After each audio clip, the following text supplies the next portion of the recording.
ഇന്ന് Friday 2 o'clock ഷോപ്പിൽ കയറിയാൽ മതി. അപ്പം ഫുള്ള് സ്കാൽപ്പിലും ഹെയറിലും എല്ലാം എണ്ണയൊക്കെ അപ്ലൈ ചെയ്ത് ഇങ്ങനെ ഇരിക്കുക. വീക്കിലി വൺസ് ഞാൻ എന്തായാലും ഫുൾ ഹെയർ ഓയിൽ അപ്ലൈ ചെയ്യും.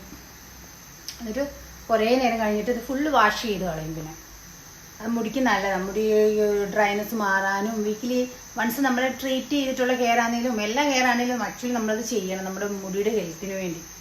കഴിഞ്ഞ ദിവസം ഈ നെസ്റ്റോയിൽ നിന്ന് വാങ്ങിച്ച പ്രോൺസാണ് ഞാൻ റോസ്റ്റ് പോലെ ആക്കി വെച്ചു. അത് ഗ്രേവി ഒന്നും ഇല്ലാതെ എനിക്കൊരാൾക്ക് മതിയല്ലോ. അപ്പോൾ അത് കുറച്ചെടുത്ത് അങ്ങനെ ഉണ്ടാക്കി വെച്ചു. ഇപ്പുറത്ത് ഞാൻ എന്നിട്ട് പുഴുക്ക് റെഡിയാക്കാൻ വെച്ചിട്ടുണ്ട്. കഴിഞ്ഞ ദിവസം നെസ്റ്റോയിൽ പോയപ്പോഴേ എന്താണ്ടൊക്കെ വാങ്ങിച്ച് പുഴുക്കുണ്ടാക്കുന്നത്. പക്ഷേ പയറും കടലയൊന്നും വെള്ളത്തിലിടാൻ ഞാൻ ഇന്നലെ മറന്നു. അപ്പോൾ പിന്നെ അല്ലാത്ത എല്ലാം കൂടി ഇട്ടിട്ട് തേങ്ങ അരച്ച് വെക്കുന്ന അങ്ങനെ ഉണ്ടാക്കാമെന്ന് വെച്ചാൽ അത് ഞാൻ നെറ്റിൽ കണ്ടതാണ്. ആരുടെയോ ഒരു പേജിൽ കണ്ടതാണ്. അപ്പം അത് ചെയ്യാമെന്ന് വിചാരിച്ചു. അപ്പോൾ ഇന്നലെ അമ്മയോട് ഇങ്ങനെ ചെമ്മീൻ വാങ്ങിച്ചു വരാൻ പറയുമ്പോൾ ചെമ്മീൻ എങ്ങനെ കഴിക്കണ്ട, ചെമ്മീൻ കഴിച്ചാൽ വണ്ണം വെക്കുമെന്ന് ഞാൻ എനിക്ക് പുതിയ അറിവ്. എന്നിട്ട് ഞാൻ ഓർത്തു ഗൂഗിളിൽ ഒന്ന് തപ്പി നോക്കണം.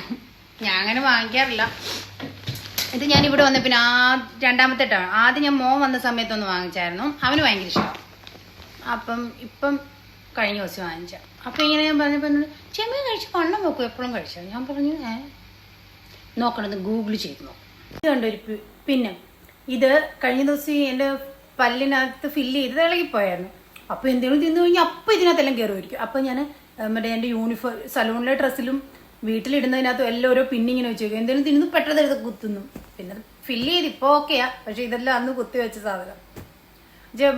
ഫില്ല് പോയി കഴിഞ്ഞിട്ട് ഒരു 3-4 ദിവസം കഴിഞ്ഞിട്ട് അത് റെഡിയാക്കാൻ പോയത്. അപ്പം പക്ഷെ എനിക്ക് ഒന്നും തിന്നാൻ പറ്റത്തില്ലായിരുന്നു. ഭയങ്കര ഞാൻ വിചാരിച്ചു നാട്ടിൽ പോയി ചെയ്യാമെന്നൊക്കെ പറഞ്ഞു. പക്ഷെ എനിക്ക് പറ്റുന്നില്ലായിരുന്നു. ആ ഒരു ഭയങ്കര ഒരു ഇറിറ്റേഷനായിരുന്നു. പിന്നെ അത് ഫില്ല് ചെയ്തോളൂ. അവിടെ ചെന്നപ്പോൾ ഹസ്ബൻഡ് ഡോക്ടറിനോട് സേഫ്റ്റി പിൻ ഇട്ട് കുത്തുന്നത് നല്ലതല്ലല്ലോ, ഇവളോട് എത്ര പറഞ്ഞാലും കേൾക്കത്തില്ല. അപ്പം പിന്നെ ഡോക്ടറിൻ്റെ ഉപദേശം. അപ്പം ഞാൻ പിന്നെ ഫുഡ് കഴിച്ച് കഴിയുമ്പോൾ പിന്നെ നമുക്ക് ഭയങ്കര ഇറിറ്റേഷൻ വരും. പിന്നെ എന്തെടുത്തിട്ട് കുത്തും. അപ്പം എന്തൊരു നൂല് പോലുള്ള ഡോക്ടർ കാണിച്ചു. അതൊന്നും നമ്മുടെ ഇല്ല. അപ്പം ഡോക്ടറിൻ്റെ മറ്റേ നേഴ്സ് പറഞ്ഞു അത് ശരിയാണ്, നമുക്ക് ഇറിറ്റേഷൻ വരുമ്പോൾ പെട്ടെന്ന് നമ്മുടെ ഓപ്ഷൻ ഈ പിന്നാണല്ലോ. അപ്പം ആ പുള്ളിക്കാരി ഞാൻ ഒരേ മൈൻഡ് സെറ്റുള്ളതാണ്. ഡോക്ടർ പിന്നെ എന്തോ ഒരു വാട്ടർ സ്പ്രേ ചെയ്യുന്നത് ആമസോണിൽ കിട്ടുമെന്ന് പറഞ്ഞിട്ടുണ്ട്. അപ്പോൾ അത് വാങ്ങിക്കണം. ചില കാര്യങ്ങൾ അങ്ങനെ ഉപദേശിക്കുന്ന ആൾക്കാർക്ക് ഭയങ്കരമായിട്ട് ഉപദേശിക്കാം. പക്ഷെ ആ സിറ്റുവേഷൻ ഫേസ് ചെയ്യുന്ന ആൾക്കാരുടെ അവസ്ഥ അവർക്ക് മാത്രം. അപ്പോൾ അവർക്ക് എന്താണോ ഓപ്ഷൻ അതേ അവർ ചെയ്യത്തുള്ളൂ. ഓപ്പോസിറ്റ് നിൽക്കുന്ന ആൾക്കാർക്ക് ചിലപ്പോൾ അത് ഉപദേശിക്കുക. അത് അവർക്ക് വന്നാൽ അവർ ഈ സെയിം സാധനം തന്നെ ചെയ്യും.